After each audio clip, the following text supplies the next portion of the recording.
are you aware of who might have advised him to make this? Did it come from the campaign side or did it come from the government side? Representative, I really was not involved at all. I understand, but I'm asking if you have any understanding of the process. There is a person who works at CMS, Central Management Services, who is in charge of labor relations and advises the governor works with the governor on issues of labor relations. So somebody who works in CMS must have advised the governor at this particular time that there's something that's really important to the history and the future of our state, and that is a $330 million pay raise. No, the pay raises are and were negotiated under the previous gubernatorial administration under the collective bargaining agreement.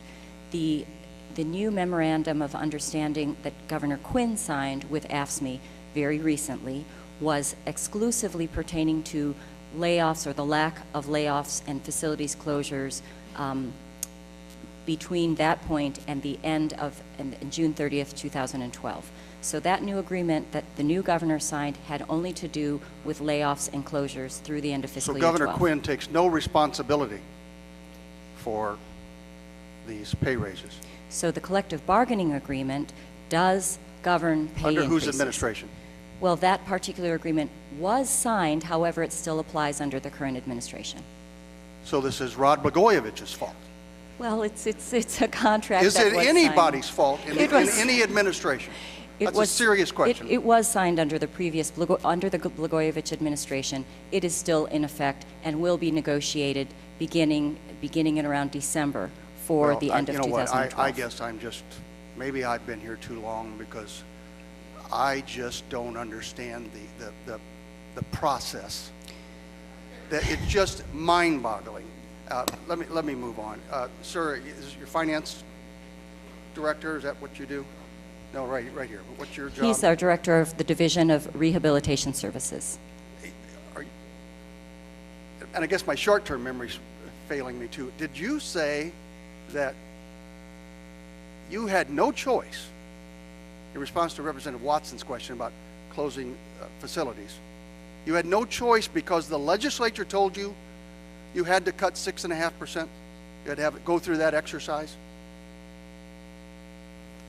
What I tried to say was that we were asked to come up with approximately a $54 million cut in addition to below the level that the governor's budget proposed. Of course.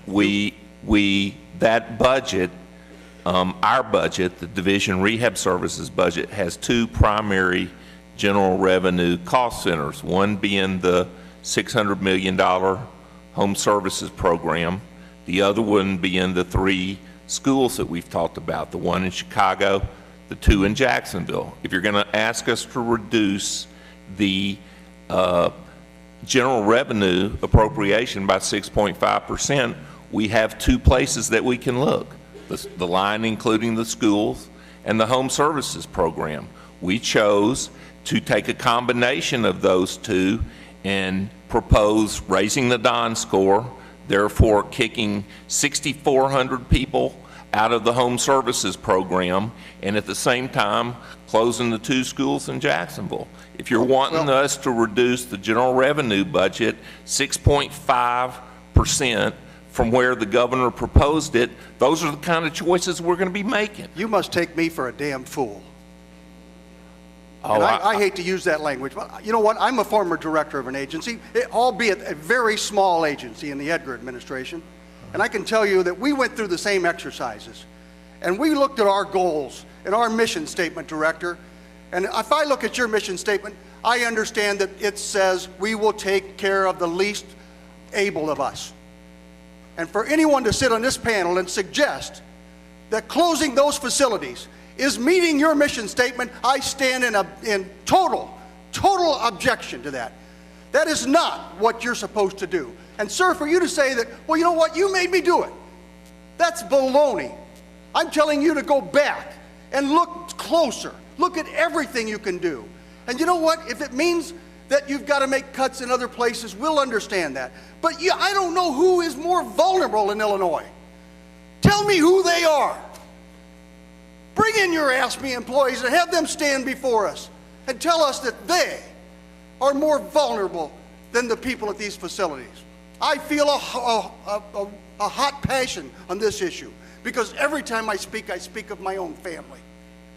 My niece is one of those that you want to kick out. You know, you may notice that I'm sitting in a wheelchair, sir. There's no more passionate advocate for people with disabilities in the state of Illinois than I am. I would never characterize anybody in this room as being a fool.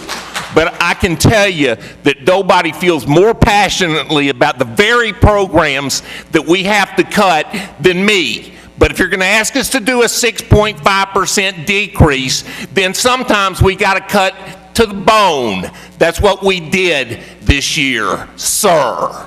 Well, let me tell you the end result. And I never questioned your passion. I discussed my passion.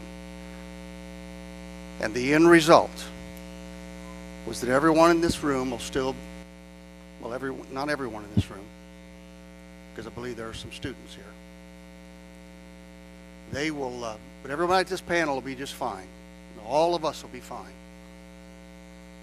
And if I went over the top, I apologize to you.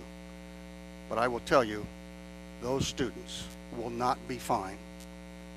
And it is our job together to work to make sure that those institutions, at least those, remain open.